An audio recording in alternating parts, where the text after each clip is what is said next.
वो बेचारा अपनी किसी मजबूरी में जा रहा था और उसको जैसे मैन हैंडलिंग की गई है, माफ़ी मांगता, कोर्ट में बयान देता कि जी मैं इनसे माफ़ी का तलबगार हूँ, जो मैंने इनकी डिग्निटी को नुकसान पहुँचाया। कोई वीडियो सोशल मीडिया पे वायरल होती है तो 155C के तहत जी उसे मुअत्तल फॉर द टाइम बीइंग करते हैं। मेरे ख्याल से तो जब ये यूनिफॉर्म पहन लेते हैं ना तो उनकी तबीयत रहती है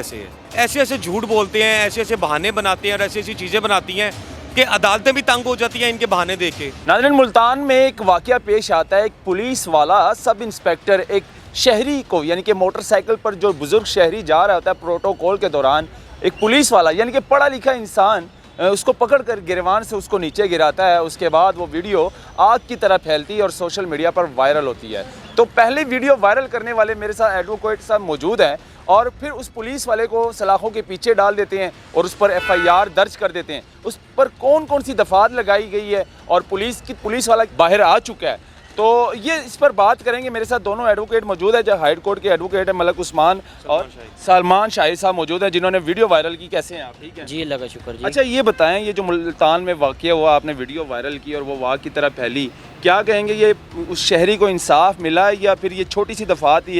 एक दिन बाद उसने बाहर आना ही था?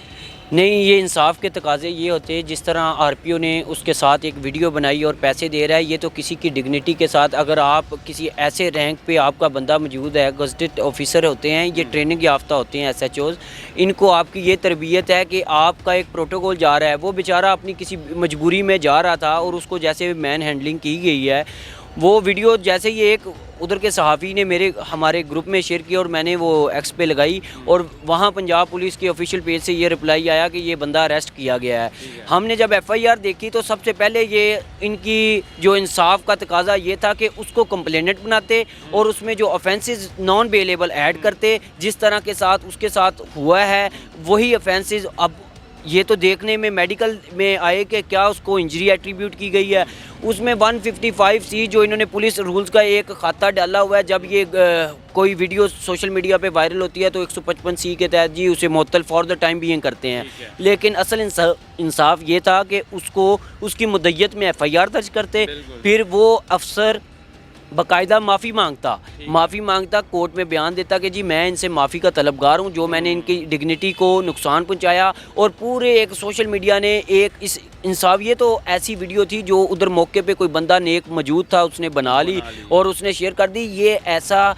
जो क्राइम करते हैं पुलिस वाले, ये तो जनाब बगैर किसी कैमरे के ही करते हैं। वो अल्लाह का शुक्र है कि वो वीडियो बनी और मौके पे उसका इंसाफ भी मौके पे नज़र आया कि जी उसको मुअत्तल किया गया और उसका बनती थी वो लाइफ, जो उसको सस्पेंशन बनती थी, जो ये मुअत्तली होती है, ये कल को किसी और थाने में 2 दिन बाद फिर बहाल हो जाती जी ये बहाल होते हैं और इनको इस तरह कोई सबक नहीं आएगा। शहरी को इंसाफ नहीं मिला, ये खाना पूरी हुई है। इन्होंने अपना ही अफसर की मुद्दत में पर्चा दर्ज किया। वो अफसर जब चाहे अपनी ज़िम्नी में एक लफ्ज़ ऐड करेगा कि जनाब RPO ने उसे 4 आने दिए, वो बंदा राज़ी हो गया और राज़ीनामा हो गया। लाज़मी चाय भी पिलाई गई है अफसर की तरफ से और उससे माजरत की गई है, कुछ इनाम अफसर इनके किसी अफसर की इसी तरह कोई आम बंदा तज़हीक करे, हम चाय भी पिलाएंगे, हम पैसे भी उसे देंगे, वो माफ़ कर देगा, कभी भी नहीं माफ़ करेगा। ये इस तरह के सानिहात जो आपने देखा, जो न्याजी को अदील ने कत्ल किया, फिर पूछते हैं वजह क्या थी, यही वजह है कि अब जो उसका बेटा है कल को वो देखता है कि मेरे बाप की वीडियो पूरी दुनिया में वायरल है और मुल्तान में वो उसको कत्ल करे। ये तो आप दावत दे रहे हैं,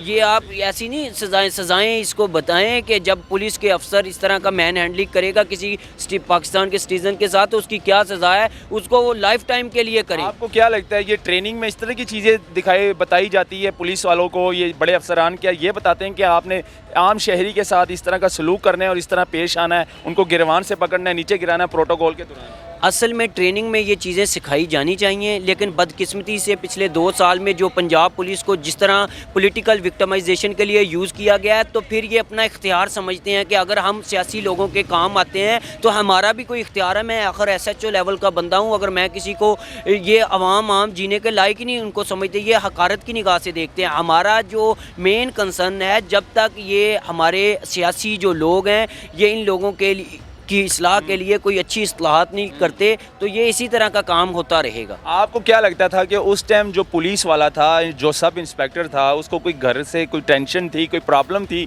या इस तरह का कोई बहाना बनाएगा वो आगे जाकर क्या करेगा कि मेरी घर में बेगम के साथ लड़ाई हुई थी या कोई इस तरह प्रॉब्लम चल रही थी? मेरे ख्याल से तो जब ये यूनिफॉर्म पहन लेते हैं ना तो उनकी तबीयत रहती है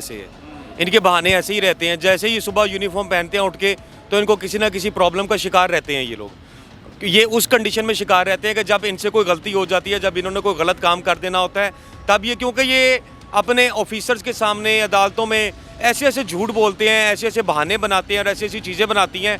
कि अदालतें भी तंग हो जाती हैं इनके बहाने देख के, कि इनके झूठ देख के, कि किस किस तरह के ये झूठ बोलते हैं। ये इसी तरह से जब ये इसने किया मुल्तान में ये इंसिडेंट, अब जब इंक्वायरी में आएगा तो इंक्वायरी में आके ये यही चीज़ों को साबित करने की कोशिश करेगा कि मैं उस टाइम मेंटली डिसऑर्डर था, मेरे पर प्रेशर था, मैं कोई घर से लड़के आया था, या मुझे को बीवी ने खाना नहीं दिया था जिस वजह से मैं भूखा था, तो उस वजह से आके मैंने अपना गुस्सा जो ना एक शहरी के ऊपर निकाल दिया। हालांकि इनको पता होना चाहिए कि आप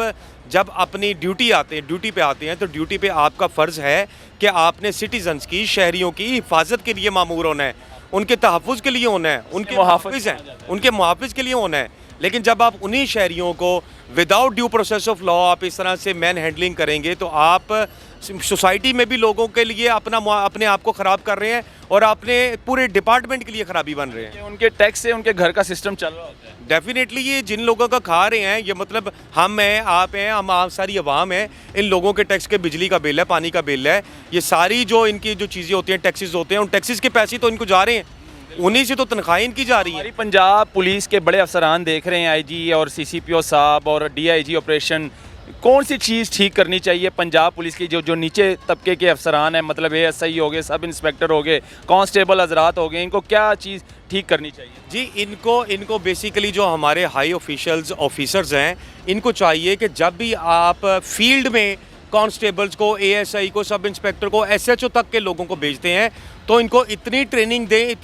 दें कि ये लोग किसी भी सिटीज़न की डिग्निटी को कभी मजरूह ना करें। और अगर ये लोग इस तरह से करते हैं तो कानून में रिफॉर्म्स लेके आएँ, अपने पुलिस ऑर्डिनेंस में रिफॉर्म्स लेके आएँ कि अगर कोई इंसान इस तरह से किसी शहरी के साथ करेगा, उसकी डिग्निटी को मजरूह करेगा, या उसके साथ गाली गलौज करेगा, उसके साथ गिरेबान करेगा, कोई ऐसी चीज़ करेगा, तो नेक्स्ट टाइम कम से कम इनको 5 साल जो है ना नौकरी में नहीं आना चाहिए। 5 साल यानी कि वर्दी उतार देनी, 5 साल इनकी वर्दी उतार देनी चाहिए, ताकि इनको कुछ लोगों की ऐसी मिसालें बनेगी, तब जाके हमारी रिफॉर्म्स आएंगी। ऐसे ये खाना पूरी होती है, जिस तरह ये वीडियो वायरल होती है सोशल मीडिया पर, एक बड़े अफसरान एक छोटी सी खाना पूरी करते हैं, उसको ज़रा से मुअत्तल कर देते हैं 2-4 दिनों के लिए, उसके बाद वो फिर बहाल हो जाता है, फिर अपनी ड्यूटी पे सर अंजाम देता है और फिर इस तरह की बदतमीज़ियाँ शुरू हो जाती हैं। तो इस तरह होना नहीं चाहिए। हमारे जो बड़े अफसरान वाला हैं उनको सोचना चाहिए कि हमारी पंजाब पुलिस कैसे ठीक होगी और आम शहरी और आवाम के साथ रवैया कैसे अख्तियार करना चाहिए, ये सब उनको सोचना चाहिए। मुझे दीजिएगा इजाज़त, अल्लाह हाफ़िज़।